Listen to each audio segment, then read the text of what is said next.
और इसी बीच एक बड़ी खबर आपको बता देते हैं। कांग्रेस नेता पवन खेड़ा की अग्रिम जमानत पर रोक। सुप्रीम कोर्ट ने अग्रिम जमानत पर रोक लगा दी है। तेलंगाना हाईकोर्ट से मिली अग्रिम जमानत पर रोक लगा दी गई है। सुप्रीम कोर्ट ने पवन खेड़ा को नोटिस जारी किया। सुप्रीम कोर्ट ने पवन खेड़ा को 3 हफ्ते में अब जवाब मांगा है। आपको बता दें कि पवन खेड़ा को असम हाईकोर्ट में अग्रिम जमानत याचिका दायर करने की छूट भी इस दौरान है। तो एक तरीके से बड़ा झटका सुप्रीम कोर्ट से कांग्रेस नेता पवन खेड़ा को यहां पर लगता हुआ नजर आ रहा है। अदालत ने तेलंगाना हाई कोर्ट के अंतरिम जमानत देने वाले फैसले पर फिलहाल रोक लगा दी है। असम सरकार की याचिका पर नोटिस को उनको जारी किया गया है। आपको बता दें कि पवन खेड़ा की ट्रांजिट अग्रिम जमानत देने के फैसले पर फिलहाल रोक लगा दी गई है। सुमित जुड़ गए इस बीच हमारे साथ। सुमित, क्या कुछ और जानकारी एक तरीके से एक झटके के तौर पर इसको देखा जाए?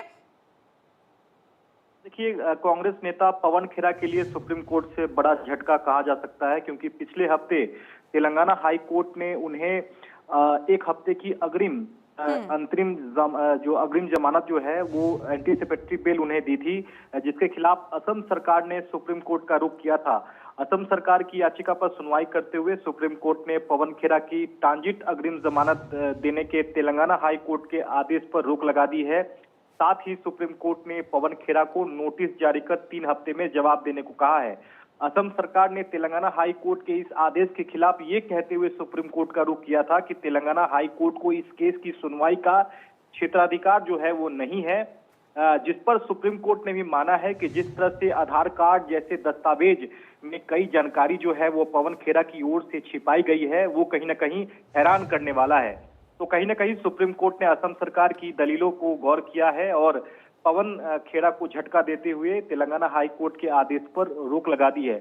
लेकिन सबसे अहम बात पलक ये है कि सुप्रीम कोर्ट ने अपने आदेश में साफ कहा है कि पवन खेड़ा चाहे तो असम की क्षेत्राधिकार वाली कोर्ट का रुख कर सकते हैं अग्रिम जमानत के लिए, तब संबंधित कोर्ट केस की मेरिट के आधार पर जमानत पर फैसला ले। सुप्रीम कोर्ट के आज के आदेश में उसमें बाधा नहीं बनेगा, ये भी सुप्रीम कोर्ट ने साफ कर दिया है। तो अब अग्रिम जमानत जो है वो असम की अदालत में, यानी कि असम की किसी भी निचली अदालत या फिर हाई कोर्ट में अग्रिम जमानत लेने की बात जो है वो सुप्रीम कोर्ट ने पवन खेड़ा से कही है। यानी कि तेलंगाना हाई कोर्ट का जो आदेश है वो फिलहाल प्रभावी नहीं होगा और अब उन्हें फौरी तौर पर राहत लेने के लिए जो है असम कोर्ट का रुख करना होगा। ये सुप्रीम कोर्ट ने अपने आदेश में साफ किया है। सुमित, असम सरकार ने ऐसा क्या तर्क दिया कि सुप्रीम कोर्ट की तरफ से ये फैसला सामने आया है? सॉलिसिटर जनरल तुषार मेहता पेश हुए थे असम सरकार की ओर से और उनका साफ तौर पर कहना था कि पवन खेड़ा ये कहते हैं कि उनकी पत्नी जो है वो हैदराबाद में रहती है, इस लिहाज से उन्होंने तेलंगाना हाई कोर्ट में जो है वो याचिका लगाई है। लेकिन यहाँ आधार कार्ड का हवाला दिया कि उनकी पत्नी का एड्रेस जो है वो दिल्ली में भी है।